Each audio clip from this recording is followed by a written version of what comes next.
What is going on, everybody?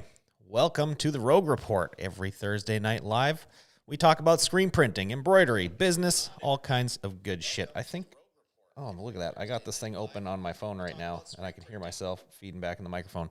Sorry about that. Yeah. How's everybody doing tonight? I see a bunch of people here. Awesome to see you guys back and joining in for these lives. These lives are super fun, man. I've been having a lot of fun with these things, and want to maybe morph this thing into something more. Maybe we do like a podcast or something. Maybe I bring some people in. I don't know. I've been thinking about it a bunch lately, and just I'm really enjoying the shit out of doing these. And I don't know. It seems like you guys are enjoying watching them, so maybe we'll try and do a little more with this thing in the future. But anywho, we are here to talk about the previous video. Questions you guys may have from it, or just questions in general. Let's pull that previous All right, video this is a up here. big day for me and my shop. This is a dream day for a lot of shops out there. This video here where we got our new CTS. We upgraded everything. Our new exposure. We have a new piece of equipment showing up today. Actually, two new pieces of equipment that are going to help us step up our game in absolutely huge ways. I've been dreaming of this day for a very long time, and it's finally here. Till this day, which was kind of crazy. But inside these crates, we've got the Exile Spider 2 CTS, and we have Exile's Velux exposure unit to go with it. Just excited and just all that at the same time. But this one was just I felt like I was taking that next step. Kind of like when I got the auto, it was just like you're leveling up in a big way. And this was definitely no different, especially to just see this stuff for the first time when I've never seen it before. This thing prints at 600 DPI, which is insanely high resolution, and has the capabilities of printing up to 75 LPI halftones, which again is far beyond what anybody. Oh, I forgot. Thank you, Mark. My bad. Oh shit. Yeah, I got that fixed. I knew I was gonna mess that up at some point on one of these streams. There's I can't mute that stuff manually and still have the other one, like the teaser at the end, play audio. So I have to or automatically, sorry, not manually. So I have to manually go in and turn the volume slider up and down when I'm playing one or the other. And I knew at some point I would mess that up. And that's my bad. Sorry about that. Shit. Well, I said a bunch of stuff. Hopefully it, doesn't ruin the stream. My bad. And it looks like you guys are on a huge delay because a bunch of people are saying can't hear you still. And I've been talking for a while now. So it'll catch up. My bad. Damn it. I went through so many streams without messing that up, and I knew it was coming. Fucker. All right. Anyway, we'll get that out of the way. Maybe it'll be the last one. Cool to see someone else here, Southside Transcona. This is the area that I live in Winnipeg. Awesome to see you here. Jimmy D's guitar lessons and rock talk. Very, very cool. You must be pretty damn close to me. Maybe I should take a guitar lesson. So I haven't played in a while. I haven't had time. I wish I had more time to play these days. I'm tempted to buy another guitar though, even though I haven't played in a long time. I feel like that's gonna pull me out of my slump with it. Going and get a new guitar, just you get that new guitar vibe. You don't want to put it down. And I've wanted a V and a 7-string for a super, super long time. And it's I'm a left-handed guitar player, so it's very hard to find either of those things. And I found a left-handed 7-string V, and it's a Solar. And I was like, shit, this is both things rolled up into one. I might need to get this. So it may happen. I don't know. I'm rusty though. I've played maybe once every 3-4 months for the past 2 years. So I'm shitty now. I was pretty decent when I was playing every day there for a few years, and then I started the business, and that all went out the window.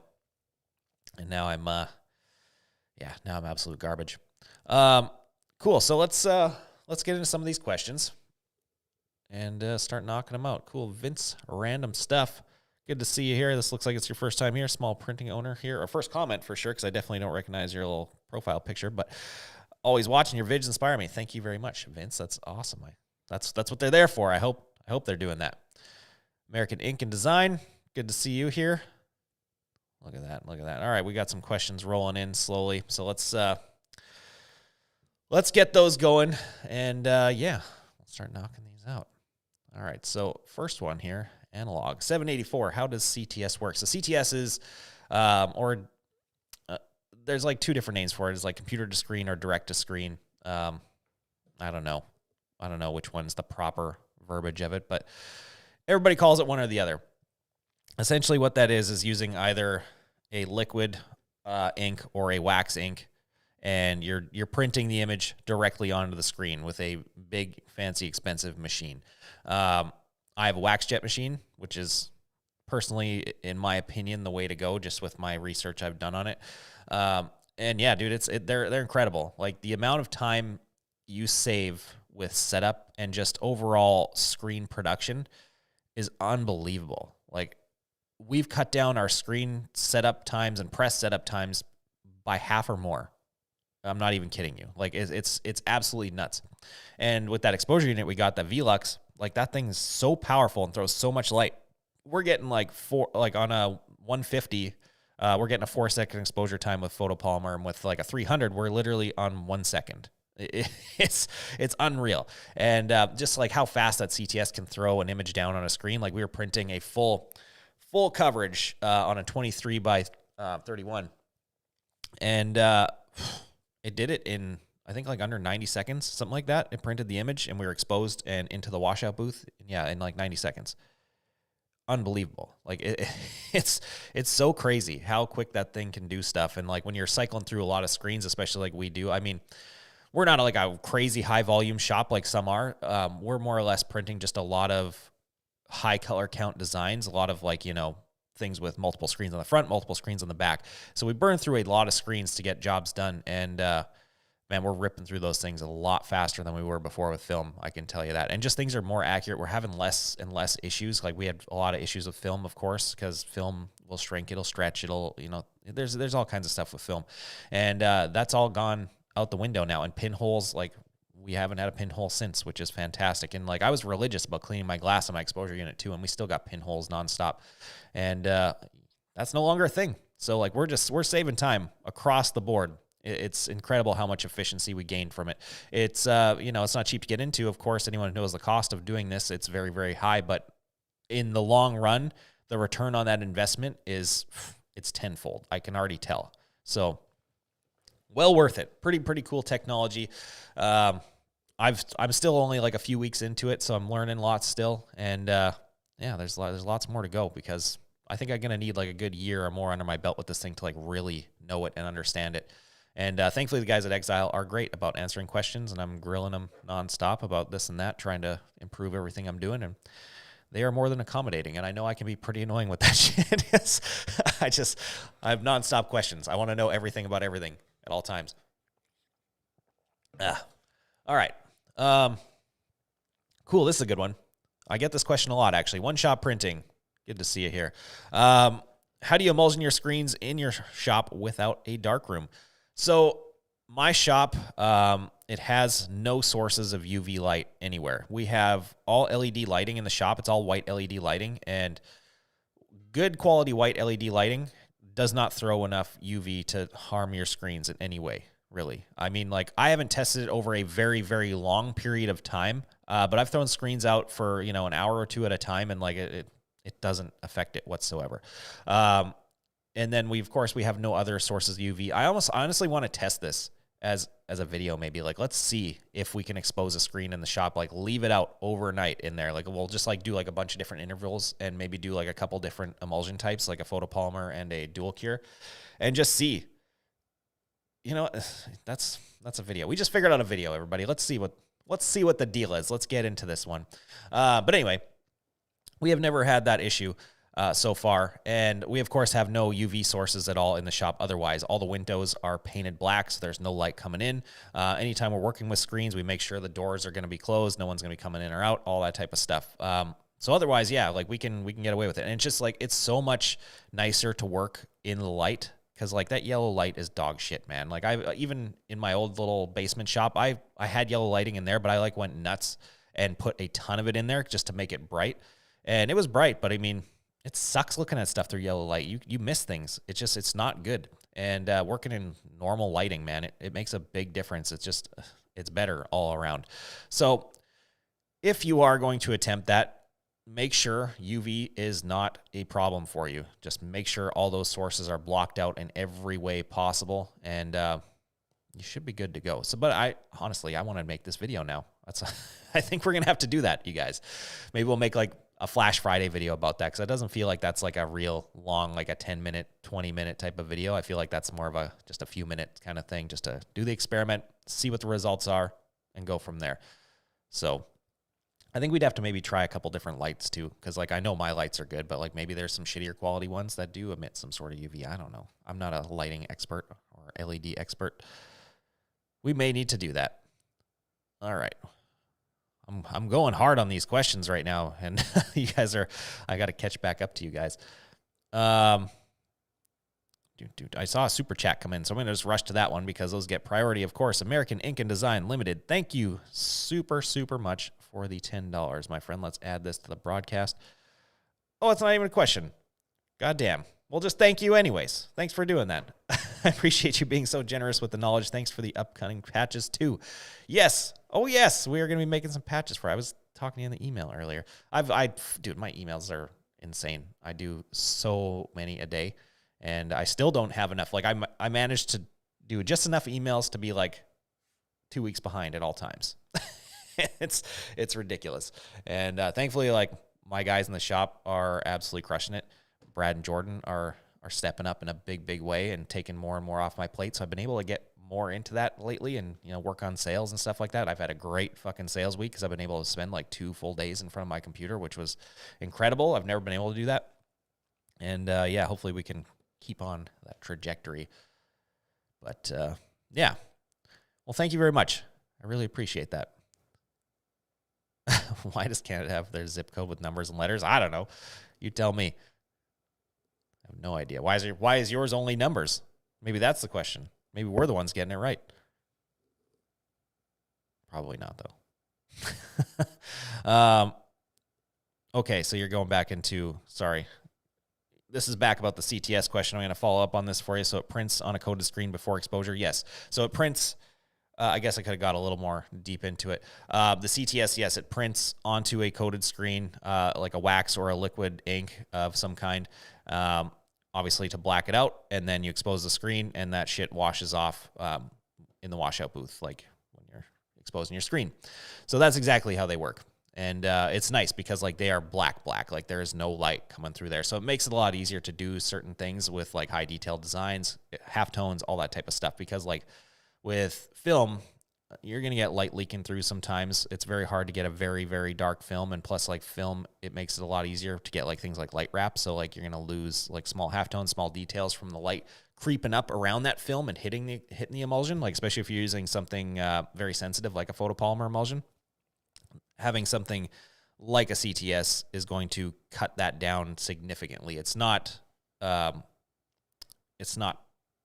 like completely impervious to it. It's going to happen if you're not careful, if you're not doing things right, but it definitely makes the job a lot easier.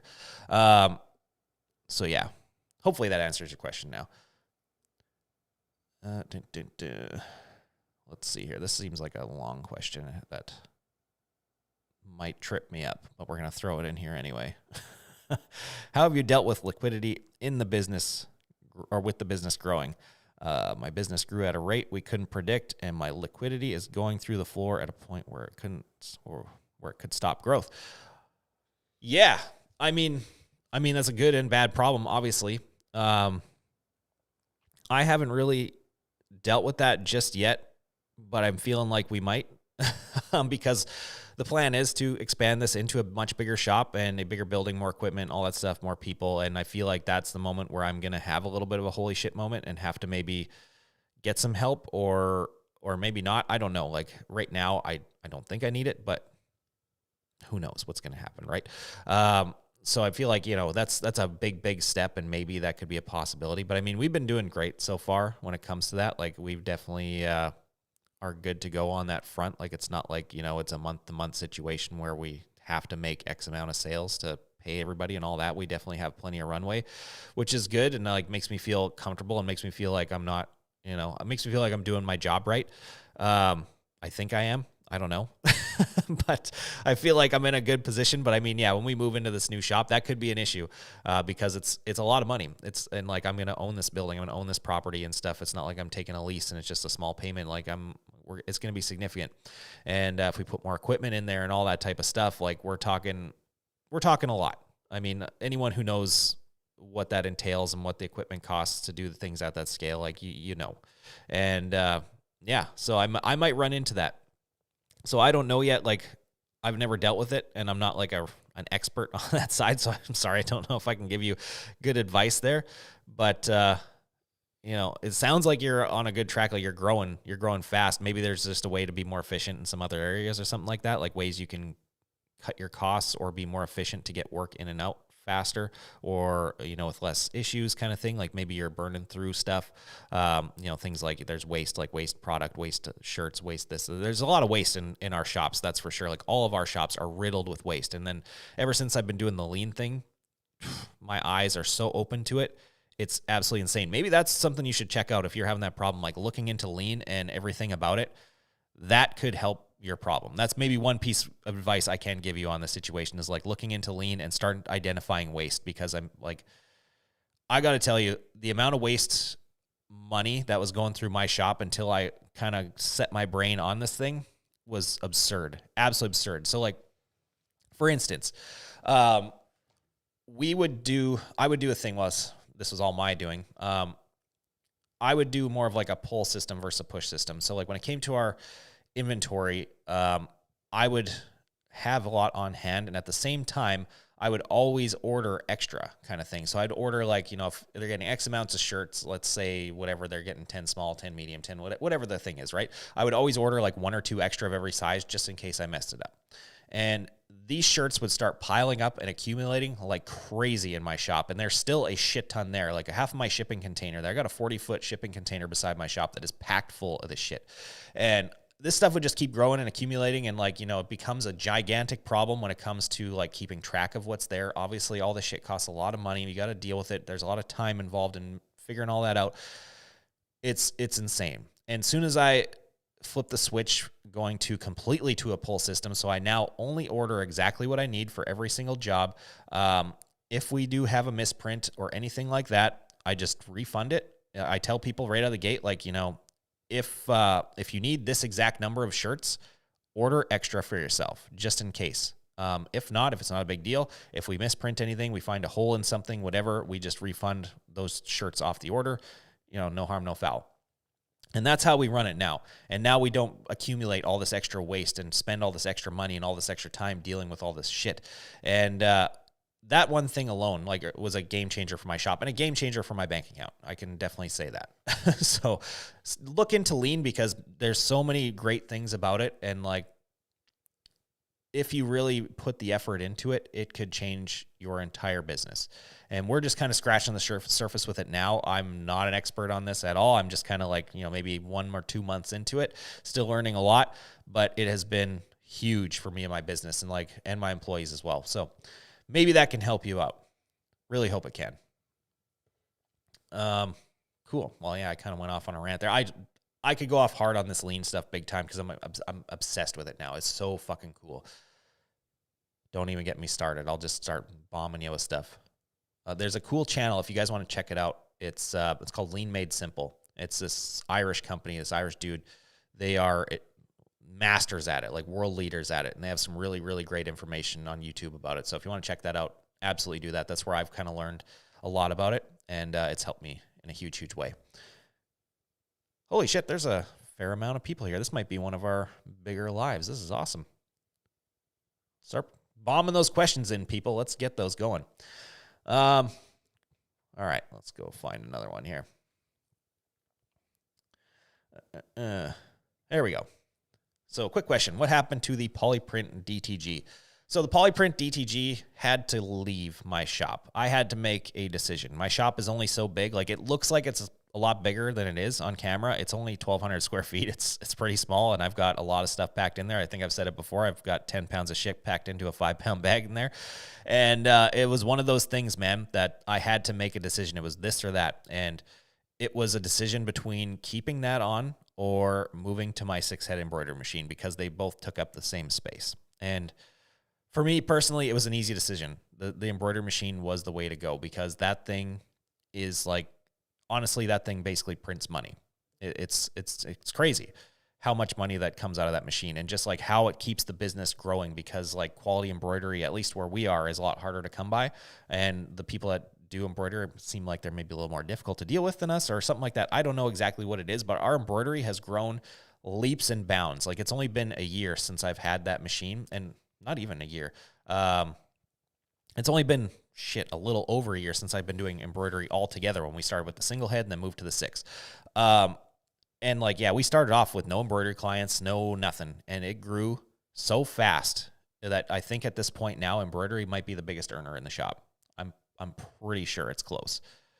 It's got to be, which is crazy, because I've been in screen printing for a long time, and that's kind of what I'm known for, right? But the embroidery side has just been smoking, and I love it. I personally love it. I think embroidery is super cool and whatever. So, I mean, that was an easy decision for me, and I would love to keep a DTG on hand at some point when we get to a bigger shop, but I mean, maybe we'll go DTF instead, because I feel like that may be the better option when it comes to something like that. Personally, I don't know. DTG requires a lot of work, a lot of effort, and it's awesome. The print quality that comes out of it is hands down better than a DTF any day of the week. It's not even a competition for me, but to get there is a longer road. And I feel like from the customer side, I don't think they really care as much. You know, like they don't notice the things that I notice. We were just talking about that today, because we were talking about prints that we see in retail stores all the time. And we were doing like a high detail, super technical print today. And it's like, it's sick. It's so nice. And we were talking about all the shit we see in retail stores. And we're like, nobody notices any of this stuff. And we're like, it's like very, very bad, like bad enough to the point that someone would get fired in my shop if I ever saw that. And people are out there buying it.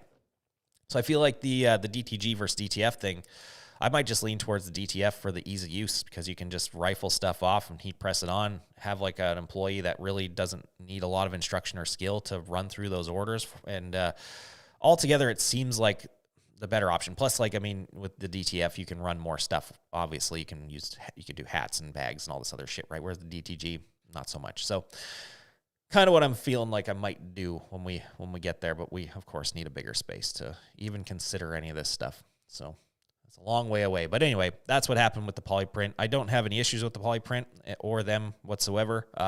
It was great while I was using it. I really liked it. And honestly, it was the only thing that was running in my shop at the time, like 2 years ago, when my entire shop shit the bed. If you guys watch the videos on my channel, you'll know all about that, when my auto went down and my manual was down and my sticker machine was down, and I almost lost the entire business. That was a stressful fucking year for me. It was bad. And the DTG was the only piece of equipment that worked for a while, and that's how I was able to kind of save my ass. So I definitely appreciate having that thing here for sure. But yeah, it was, once everything worked again, then it was time for that thing to go, unfortunately. But it was a great machine while I had it. So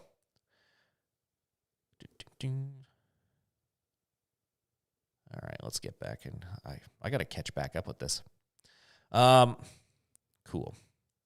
Did you get the Stampinator sorted out? I have not. We were really heavily messing with it today. Actually, we spent all day yesterday just going with a roller, because I was like, at this point, we got to figure out maybe something different. And the roller was good. It definitely does not get the same result. At least, like, we only put a day into it. I've never really like put the time and effort into a roller. I maybe put a few hours in yesterday, and we got pretty close. Like, I definitely was getting a good result. It wasn't terrible, but it also wasn't just the same. So we put some more effort into it today. We got better. We were able to kind of get our job set up and get moving. But it still had a few little issues, and yeah, we're gonna work on that. I talked with Zach, my boy Zach Acorn. He's a shit, and he's going to kind of help facilitate some stuff in that department, and get a new one over here, get maybe some upgrades going on. I've been messing around with mine quite a bit, swapping out my own parts and my own stuff, and we've definitely been making some progress. So we might work on the way to just straight up improve these things for everybody. And there's some other stuff too. I'm thinking like maybe there's some environmental stuff going on, because it is humid as shit here. Like, I've got like 45% humidity in my shop on a good day. And I feel like that might be part of the problem, because like it's just hot and it's humid in there. And maybe that's some of the issues we're getting. I don't know, because yeah, like we didn't have a lot of this stuff in the wintertime, and now all of a sudden it's starting to pop up. And I thought of that the other day, and maybe that's part of the deal. Maybe it's affecting our ink somehow. I don't know. But I just ordered like a heavy-duty dehumidifier about an hour ago, And it's good for like 6,500 square feet apparently, and my shop's 1,200, but it's got a really tall ceiling, so I feel like this is probably the right size. I'm gonna let that thing run for a good day or two, and then go back in there and see if these problems persist, and at least, maybe it'll sort the problem out. Maybe it won't, but at least it'll eliminate a variable for me, and I didn't have to spend a ton of money to do it. It was only like $400, so hopefully it helps. We'll find out in a few days. I'll keep everyone updated on the old Instagram.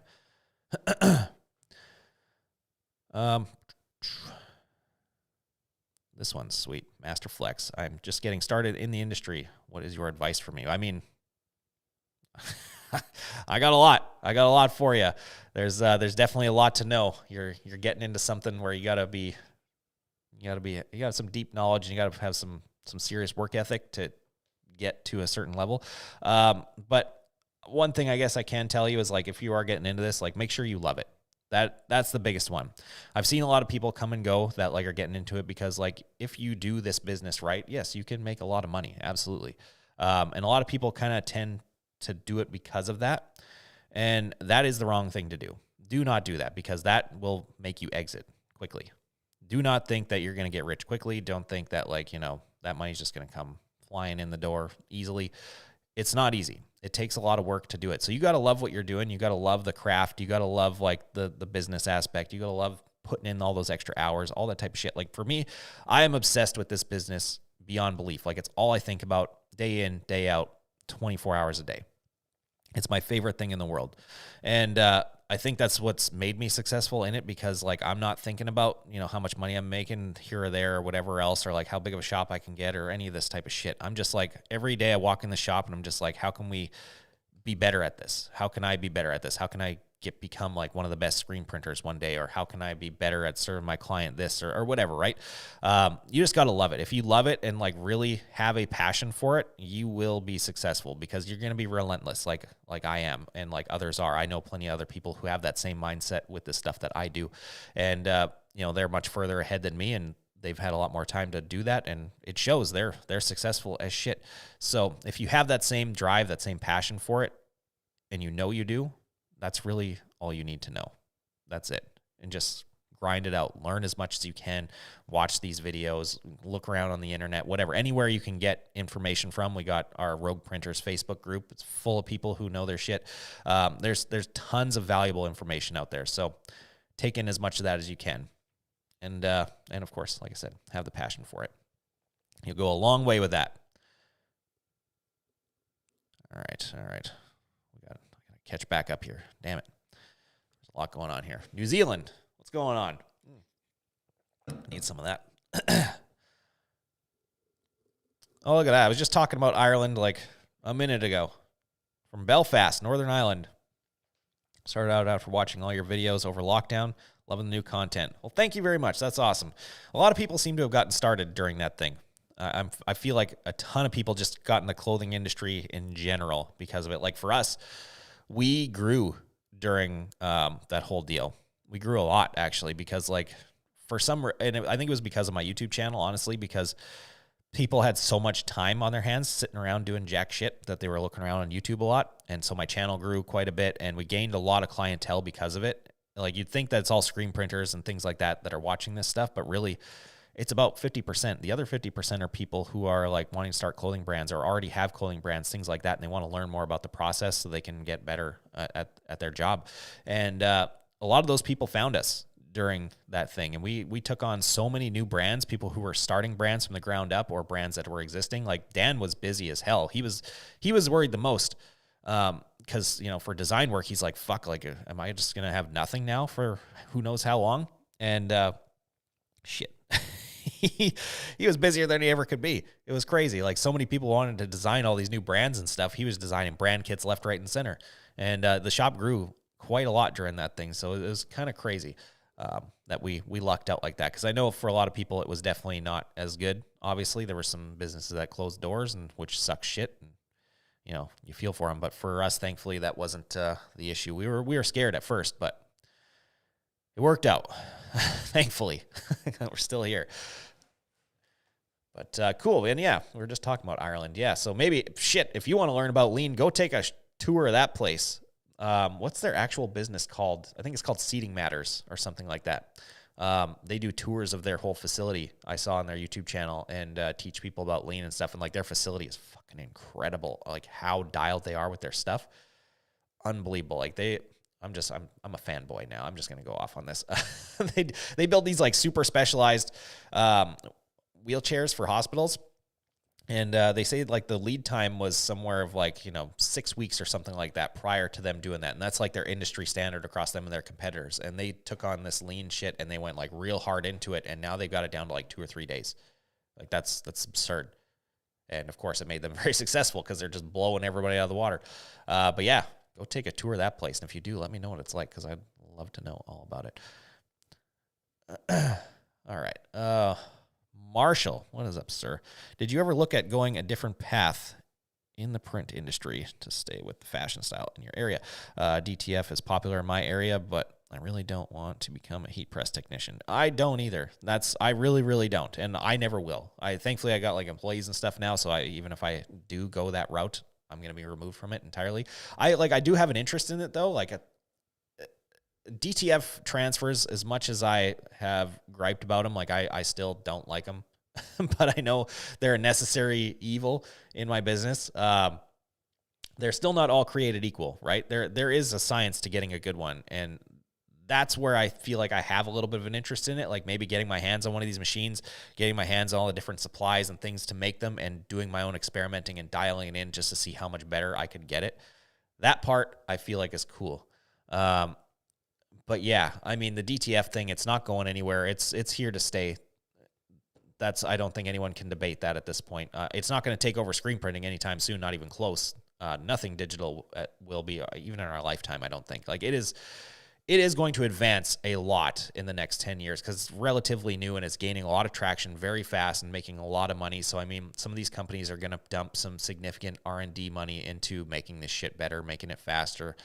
For sure. So like in the next 10 years, they're definitely going to be really good, but it's not going to compete on a level of screen printing in terms of like volume production and speed and all that type of stuff. So screen printing is not going away in our lifetime. Not a chance. But yeah, there's a lot of customers that do like it. And like a lot of customers seem like they don't notice or care. They just want their logo on a shirt. However, we do get a lot of customers that come in the shop that say like directly to me that I do not want these.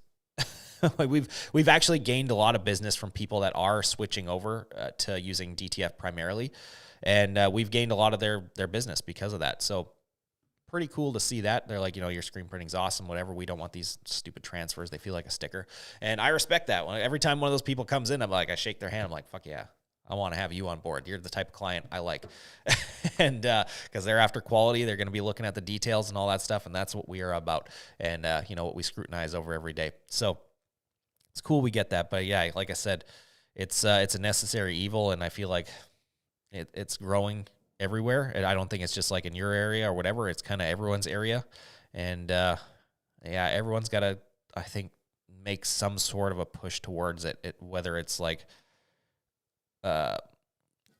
doing it on a large scale. Some people are ditching screen printing altogether for it, which that is not the move. But where I feel like it makes sense is doing it in a way of like a certain amount of volume, like 24 pieces or under. That's where I think it's perfect. Or of course, where it's a weird application somewhere like a hat or a bag or something like that. That's perfect. You could do huge volume for that. I still think that's probably one of the best applications for it. But we were discussing this in the shop today. Maybe we raise our screen printing minimum to 48 pieces because sometimes those 24-piece screen printing orders are a pain in the ass and we have to deal with a bunch of bullshit. And a lot of those 24-piece orders, the people that make those, I don't think they really know the difference. And if they do, I don't think they care as much. This would be something I'd maybe have to discuss with some of my clients and see if I'm right about it. But maybe doing under 48-piece orders with DTF might be smart for us.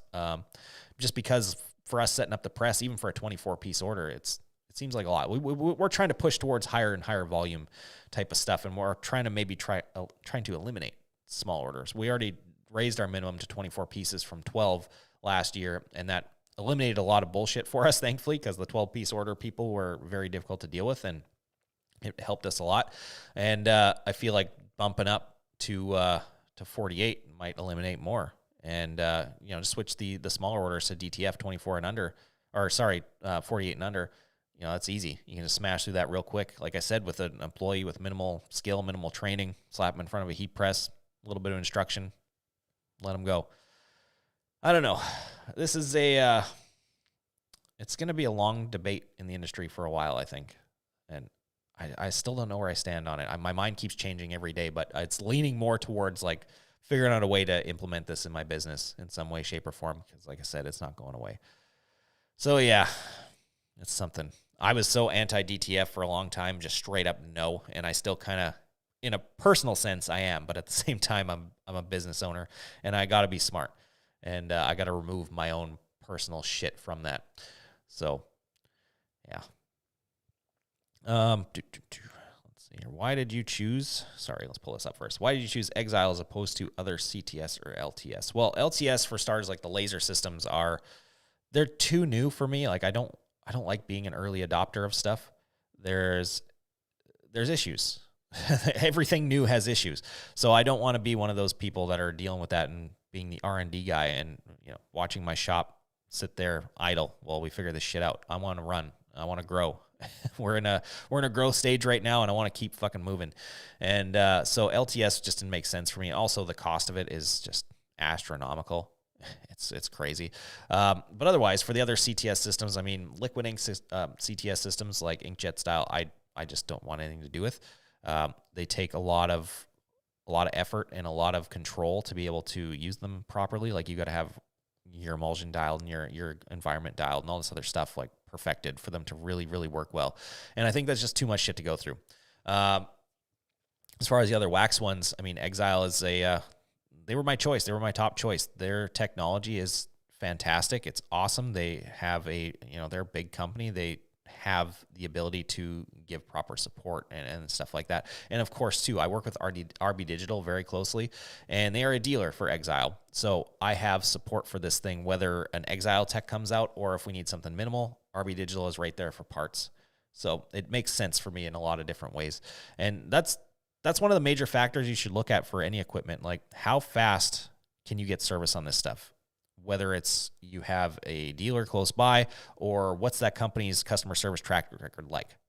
Those two things should play into anything you buy very, very heavily. And I've learned that the hard way a few times, and I'm not going to make that mistake again.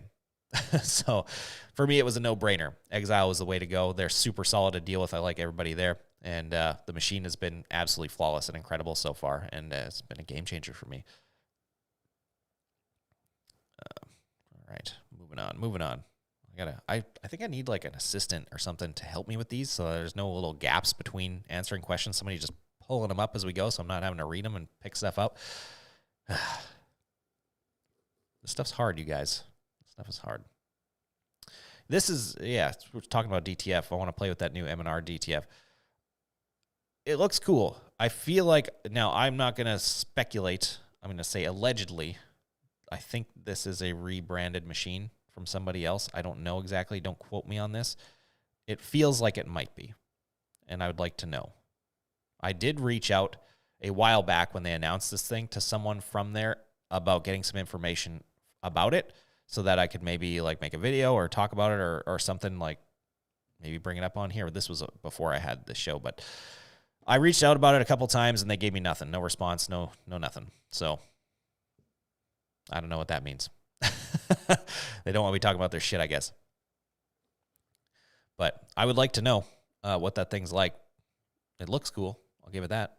I've never seen any of the prints come out of it yet or touched them, so I don't know. I have seen a few of the other ones. Like a lot of people are using imported machines from China. I've seen a lot of that stuff. I've felt a lot of stuff that has come through the Mamaki machine. Pretty cool. It's been mixed results. I've seen good shit come out of there that's surprisingly good and stuff that's really, really bad. And I think that's the difference of like what films and what inks and adhesives are being used. So it's hard to say. And yeah, but anyway, that thing, it looks cool. We'll see. We'll see how they hold up over time, because it seems like it's a new machine, right? So we don't know it just yet. Speaking of the art side of things, I'd love to see an episode with Dan. His stuff is amazing and your printing is awesome. Well, thank you.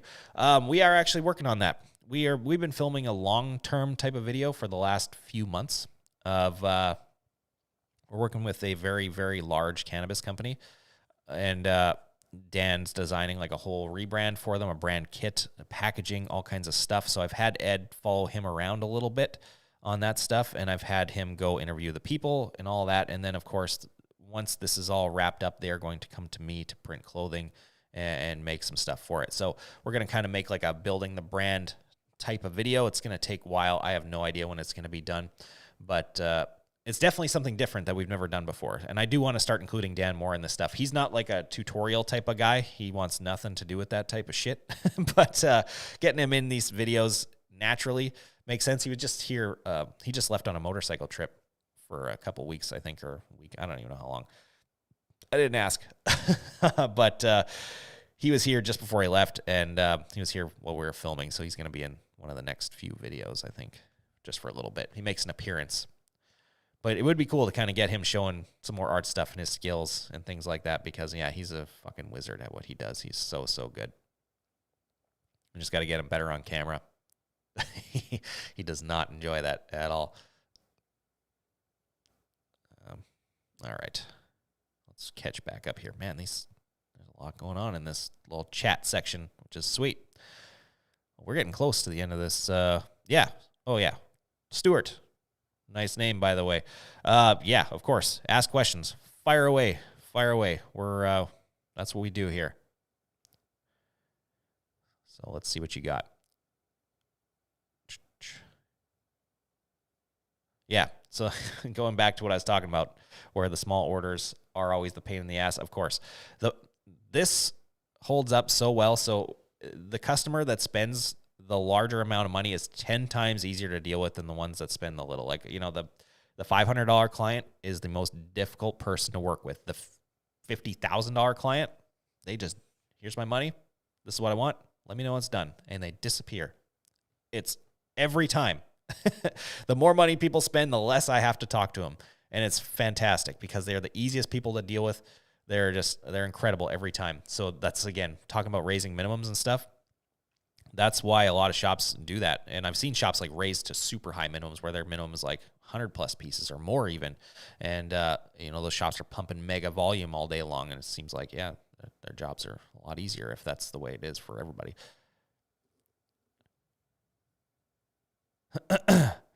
Yeah. Let's see here. A lot of people talking about DTF now, giving their opinions on it and whatever, which is cool. Let's see here. Unfortunately, I only mostly use DTF for my individual fire station shirts because of the low quantities, but my customers know the minimums. Yeah. So yeah, those low quantity orders, that is a good fit for DTF. Hands down. There's no question. Anything 12 pieces or even less. Some people will take less, honestly. But yeah, even I think now we might push to like 24 pieces, something like that, because I think those 24-piece customers, I don't think they notice the difference or care. I feel I'm gonna pull a few customers and see what they think about that. Maybe just hand them one of each and be like, here, feel this. Let me know which one you like better, and just not say anything. And yeah, it's gonna be a little experiment in the shop, I think, in the next while. Once I'm able to get the space to get my own printer, because I don't want to be buying these things from people. If I'm going to do DTF, I'm going to do it on my own terms. Ooh, here's a good one. Have you ever had to fire a customer? Yes, we have fired many customers, and you should fire customers without question. Do not, of course you have to be reasonable with people. You got to try and be the best business person you can. You got to be the best representative you can and give the best customer service you can. But at the same time, you got to learn when to stop. You got to learn when to stop taking people's shit and just be like, no. Tell people no. And I tell people no all the time, even when they're not being dicks. Like, you know, when they start asking, can you do this, this, and this? Like, oh, can I get like, you know, one shirt and one hoodie thrown in here and like maybe change this and that and whatever. Like, you got to just give them hard no's. And it makes your job a lot easier. But these customers that get fired, man, like, yeah, you got to fire them quickly. That's my best advice.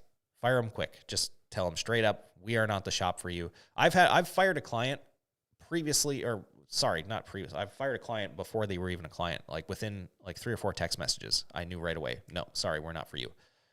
Because they were asking for, they didn't ask, they expected terms on an order. And we don't do terms. We do 100% payment up front, No question, or no exemptions. That's just the way I do business and always have. And they expected like 30-day terms on a big order. It was like, $5,000. And I was like, no, no chance of that. We do 100% payment up front and whatever. And they kind of talked shit to me. And they're like, oh, you can't front this money and whatever. Like, they were being dicks about it. And I was like, oh, yeah, okay. We're not the shop for you. And that was that. And, we've had to do that with a few. We've had some design clients for Dan where they were being shitty to him, talking down to his work. I've seen his work. Obviously, you guys have seen his work. It's fucking top tier. And people bitching about it and whatever, and they just keep complaining nonstop over and over again. You seem like the people that you will never be happy. You try to do it, you give them a few chances and whatever, and they keep complaining, and it's just like, get out of here. That's it. And so we've had to fire a handful. I'd say, I don't know, over the course of my career, I've definitely fired at least like 10, 15 clients, and zero regret about any of them. So make sure you're doing that. It'll make your life a lot easier. Like, obviously try to please people at least to a certain degree, but you got to know when to cut it off. That's all I got to say about that. You got to use your own discretion on that. But yeah, there you go. Some customers have unreasonable expectations. Yes, some of them do. Some of them have completely crazy expectations and like will try to argue how you run your business with you. I don't understand that. Arguing minimums are saying like, printing a sweatshirt's the same as printing a t-shirt. Why can't you just throw one sweatshirt in there? Like, no, it's not the fucking same. It takes a lot of effort to print a sweatshirt. We got to reset the press to print a sweatshirt. You know how much time that takes to raise the off contact up, probably readjust registration to make up for raising it and all that type of shit. Like, no, we have a minimum for that. That is why. So if you can't deal with that, beat it. And I'm pretty firm. The more I do this, the more firm I get with people, where I just tell them this is how it is, and don't really bend. Before, I would try to accommodate people a lot because we're trying to grow and whatever, and you're scared to get like a negative review or anything like that, right? And it seems like the more firm I get, the less bullshit I got to deal with, and the business is better for it. This is a cool one. How do you fit your one-on-one consultations or training into your schedule? Is it a weekend thing or a night thing? Yes. Anyone who doesn't know, I do private one-on-one coaching with people to help them in their business. Basically, we have conversations like this. They ask me all kinds of questions, maybe lay out stuff for their business, show me internal stuff, whatever. And we break it down and figure out how to get them on the right track. And yeah, it's super fun. If you guys want to check it out, there's a link in the description.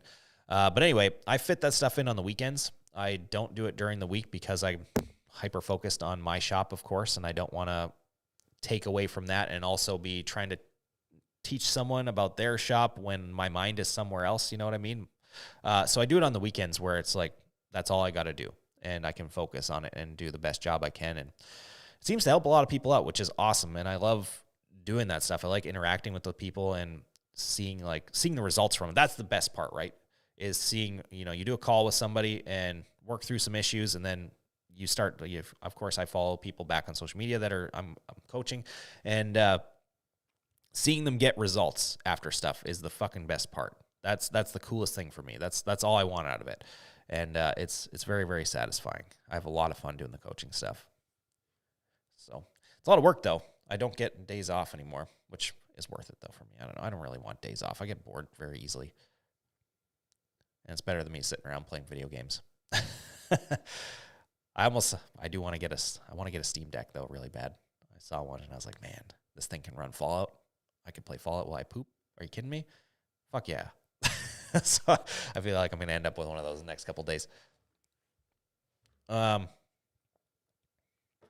is this? Someone's watching me on YouTube and text me right now. Sorry. Hi, Kayla. I can see you asking if I only coach print shops.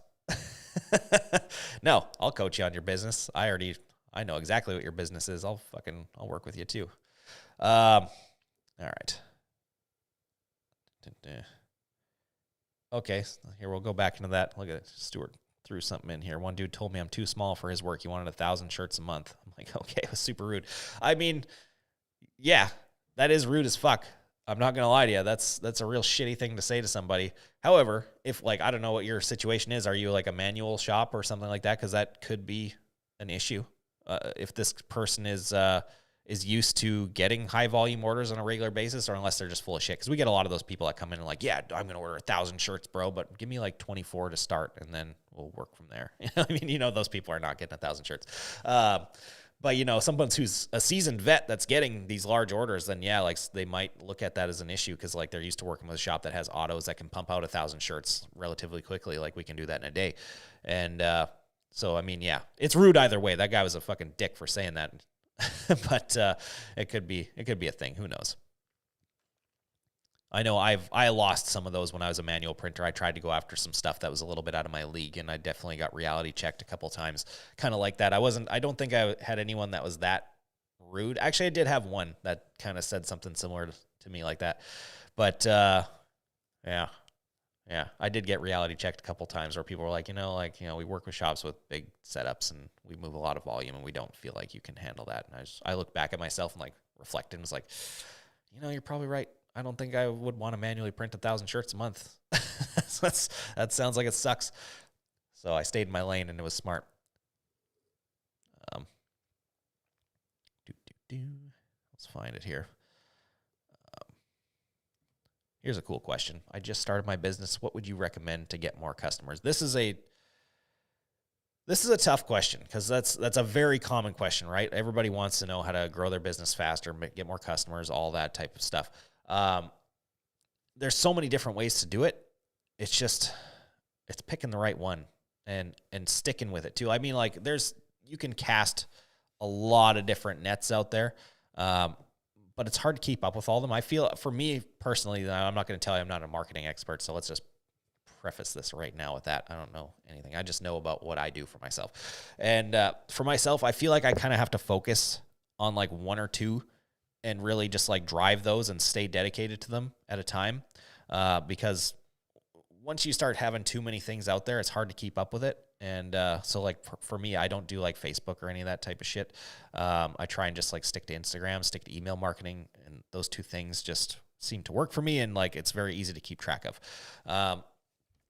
But yeah, there's so many different ways to do it. Like one way I was messing around with a while back, and it's funny because I just said I don't do Facebook anymore, but when I was starting out, and I've actually pushed a few of my coaching clients to do this, and it's worked very well for them, is using Facebook to grow your business to get more clients. And how to do that is not by like ads or any of that type of shit. Is your little area, like your town, your city, your suburb, or whatever it may be, anything like as specific as you can get. Like there are definitely very specific, very granular Facebook groups that belong to certain areas, like your town, your city, your suburb, whatever it is, right?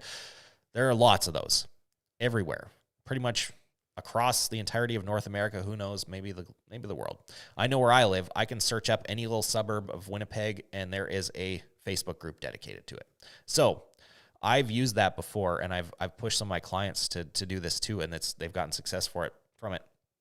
Go into those groups and advertise for yourself, but you got to be smart about it. You can't just go out there and be like, hey, we print shirts. Come work with us. Nobody gives a shit about that. You got to be engaging somehow. You got to give them something to want to respond to. You got to give them something to want to maybe check out that post or whatever, right? So you can't just go out there and say like, hey, we print shirts, contact us for shirts. You got to give them a little more than that. You got to be like a part of that community. So you got to kind of figure out a way. Obviously, I don't have a manual on how to do that because it's going to be very different depending on the group that you're in. But those groups definitely work, especially if you're in a small area, because small areas are much easier to work with, tighter knit people. They're going to be more active, all that type of stuff, right? And there's going to be less posting going on, and you're not going to compete with a bunch of shit. So, but yeah, that is a cool little solution if you are starting out, and it's something to check out. Otherwise, like email marketing, collecting emails, and being consistent with that stuff is super, super valuable.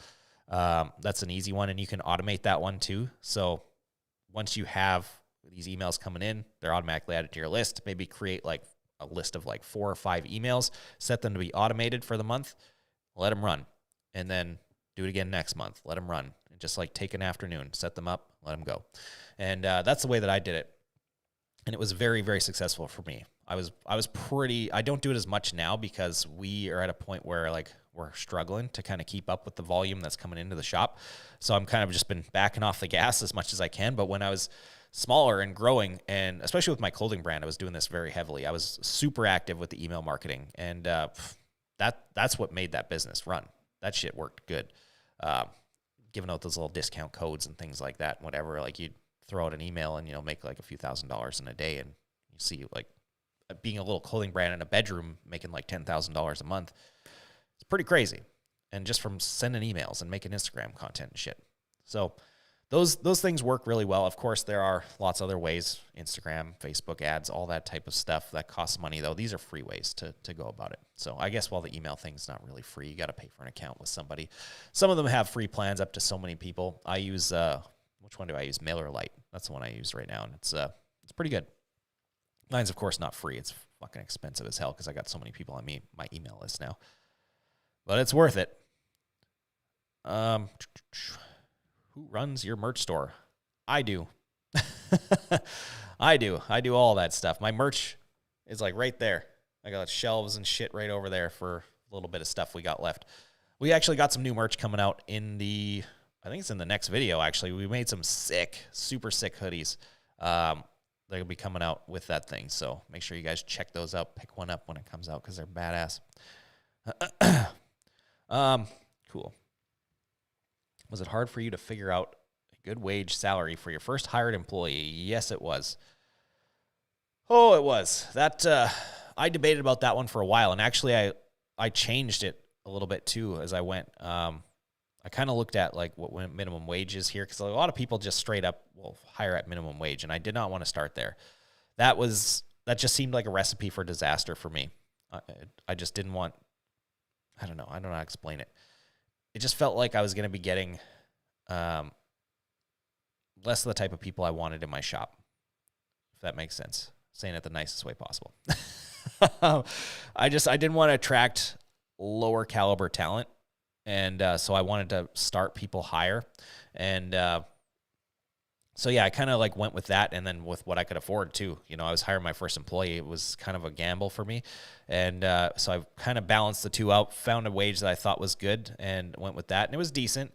And then I ended up raising it $1 from there, and that's kind of the standard now where people start at. And then we do that for 3 months. After they get through the 3-month probationary period, then generally I give people a little bit of a raise after that, and know that they're there to stay. And then it's performance-based from there forward. But yeah, it was a tough one. And but it's good because, I I feel like my plan worked. I did attract better people by paying more money. And I got a great-ass team now. It's awesome. Jordan's killing it. New guy, Brad's absolutely crushing it.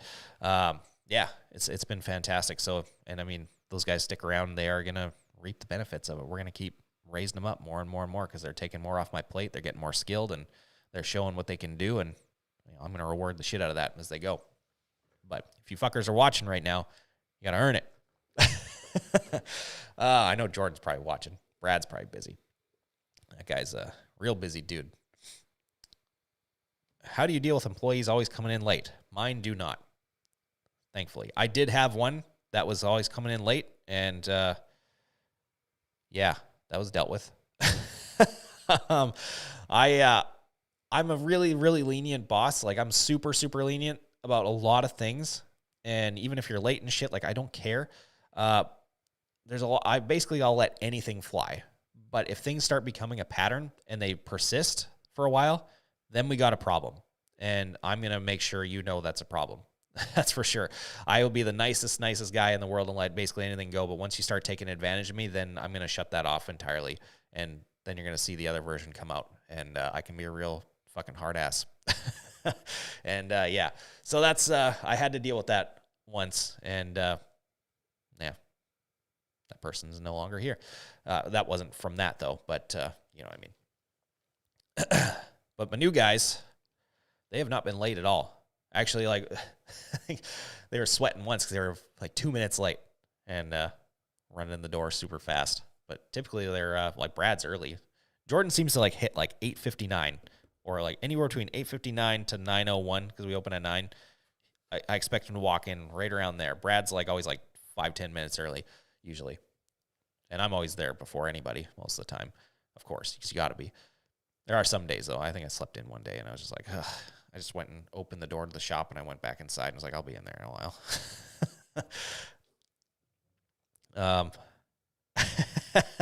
This Jackson Ryan, thank you, sir. Do you like Nickelback? And you say no, you're not Canadian. And Deadpool Winterproof. Well, I gotta say, I watched that documentary on them on Netflix a couple weeks ago, or whatever it was, and I was definitely in that hater group for a long time, where it was like it's just cool to fucking hate Nickelback. But I won't say I'm a fan of their music, because I'm a metal guy through and through, but I'm a fan of them. After watching that documentary, I got to say that, like, those guys fucking hustled and really did some shit, man. It's badass. Their story is really cool. I recommend watching that documentary if you haven't already, because it's really, really good. And I had and still have, I guess, a new respect for them, and definitely don't talk shit anymore. That's for sure. They're badass dudes. They've done a lot, and they've come a long way. So I definitely appreciated seeing that, because that's a really cool story.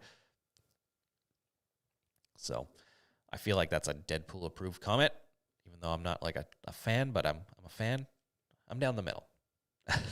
Anyway, so we got to do our teaser for the next video. The next video is the CTS install. And actually, this one is not going to be this Sunday. I'm going to take a break this Sunday, and we're going to gap this one out to next Sunday.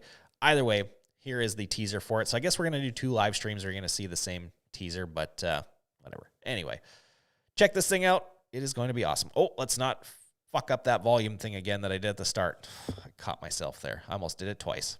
All right, here you go. We are leveling up big time today, because today is the install for the CTS. This is honestly a dream piece of equipment that I've always wanted to have in my shop since day one. New merch is the good news, but unfortunately we got a little bit of bad news. See, I said in the last video there's probably a reason for that, and of course there is, and now I look stupid. So we got a jet test printed. This thing is crazy. Like, this looks like solid color. It is not. Calibration stage is done. Everything's looking good. We saw some test prints coming to this thing. It's absolutely unreal. Yeah, we're not getting the results I was looking for here, because this is the results that we can get with film. So we've definitely got some issues going on here. I'm not sure what the hell it is just yet. So the goal was to get down to a 1 emulsion system here in the shop, and we did. It just wasn't the one that I thought it was going to be. Dead center on both screens on the first shot. This is gonna speed us up so much in the shop. Thank you, Exile. You guys rule, and you make great shit.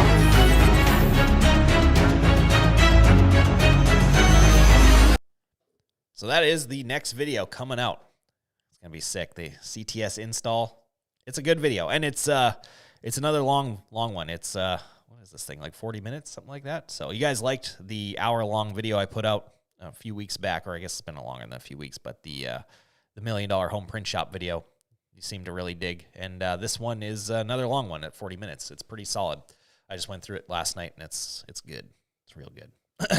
Ed just keeps picking up, gaining more and more skills on each one of these, man. It's impressive to see.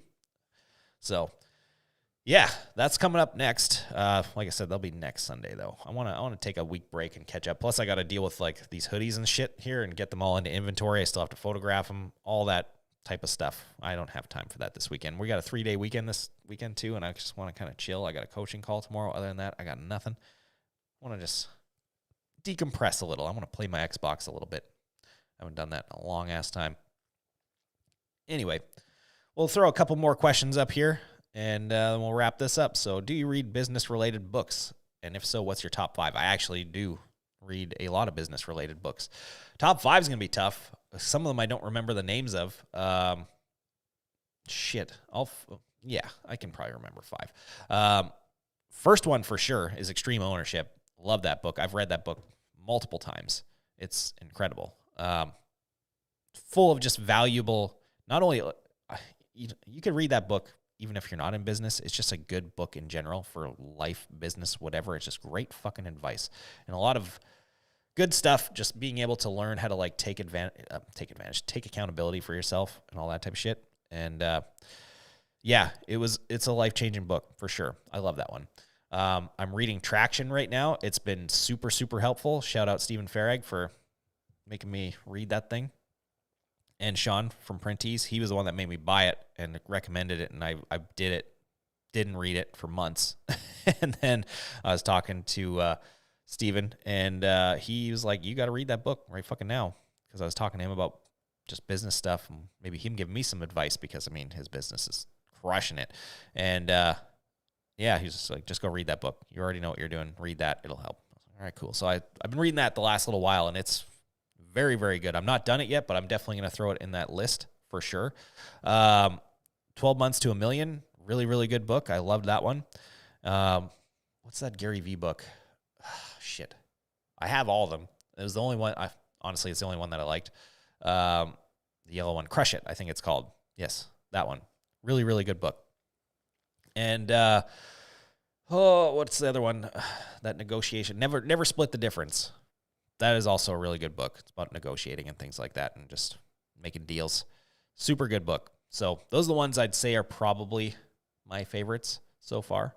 I mean, I don't get to read a ton of them. I try to read a little bit every few days. I don't do it every day. I need to really buckle down and start doing it on a daily basis. I was doing it for a while, and then I just, you drift.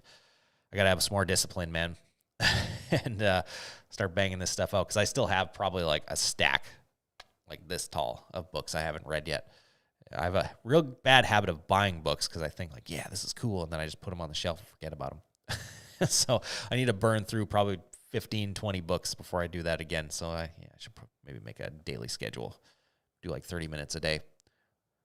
That's what I was doing for a while, and that's how I got through as many as I did. But those ones are good. I would say the top two for sure are Extreme Ownership and Traction, even though I'm not finished Traction yet. That one is pretty solid.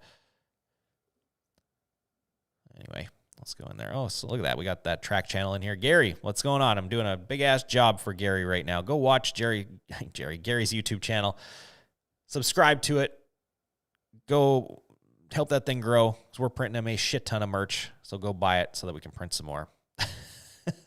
He'll have some pretty sick new merch in the next little while, next few weeks. Look at that. Yeah, I'm not going to touch that one. Not going to talk about that stuff on the stream. The little bit of stuff I threw on my Instagram story is enough for now. But yeah, not going to pull that one in there. I'm sure a lot of people showed up here to fucking hear the details, hear the tea.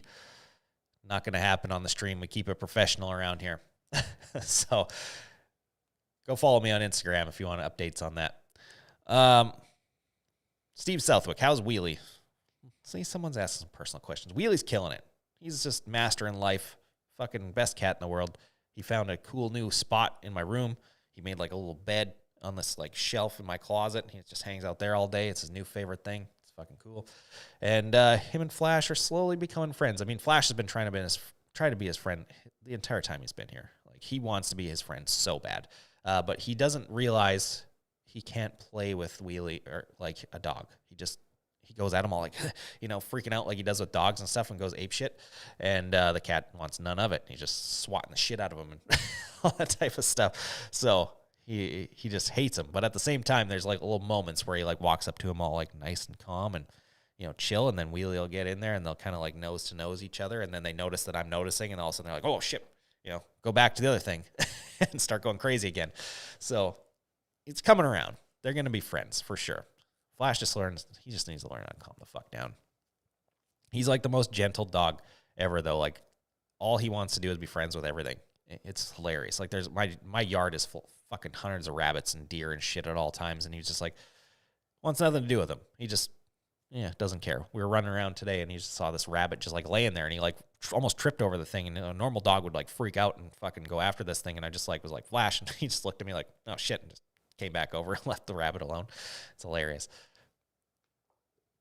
He's a good dog. Oh, look at this. Made some more progress. My organization foam for my toolbox today. Hell yeah. That foam, it's awesome. I got a bunch of them lined up here. I gotta start cutting it. That's going to take some time. I need to go through like my toolbox in the shop because there's so much shit in there that doesn't need to be there and figure out what needs to be there, what doesn't, and start making that thing dialed. We just made a new little improvement yesterday. We made a cool little hat holder type of thing for the top of the embroidery hat hooping station. So now you can have all the hats kind of stacked right in front of the framing gauge. So that way when you're hooping hats, it's just like they're right there in front of you. You don't have to reach for nothing, and eliminates waste. It's faster, and it made a big difference. We were using a piece of cardboard for a long time to test the theory, and it was working great. And finally, I buckled down yesterday. Let's go out there and do a team building exercise. Let's build this thing together. So we did that the last hour of the day yesterday, and it worked out pretty good. So that's sweet. And it holds quite a few. It holds like 36 hats. So you get a lot of hats there, a lot of mileage out of it. Pretty badass. How's the knee? There it is. There's a perfect question. That one, dude, the knee is... It is a dumpster fire. I'm just going to be honest with you. My knee is fucked. It comes and goes real bad. I don't know what the deal is with this thing. It's like the meniscus is shredded in there for sure. But it's just some days I feel incredible, and then the next day it feels terrible. And I keep getting like fluid buildup, and it like swells up like a damn balloon. I can feel the fluid building up there, and sometimes it's gross. And yeah, it's not fun. And today's one of those days where it's bad. I got a new knee brace today, just like one of these little, I don't even know what that thing is, little compression type of thing, because I was told that the compression will maybe help with the fluid buildup and eliminate that a little bit, because I had a different, like a hinge style, knee brace on for a bit, and it keeps it stable and shit, but it wasn't helping that. So I'm going to try this out for a few days. It's far less stable and hurts a little bit more, but I'm hoping it will make that fluid go away, because I notice when the fluid goes away, it hurts less. So I'm hoping that my little hypothesis works out here. Anyway, yeah. What's this? Remember to keep PVC out of the laser. Very dangerous. Yeah, no. I don't put anything PVC in there. I mean, like the foam has maybe got a little, I don't even know what the foam's got in, but that laser is very, very well vented anyway, so it doesn't really matter too much. That thing's got like an extreme fucking exhaust fan in it, and it's piped right out of the roof of the house. So, yeah, it ain't going anywhere if we do.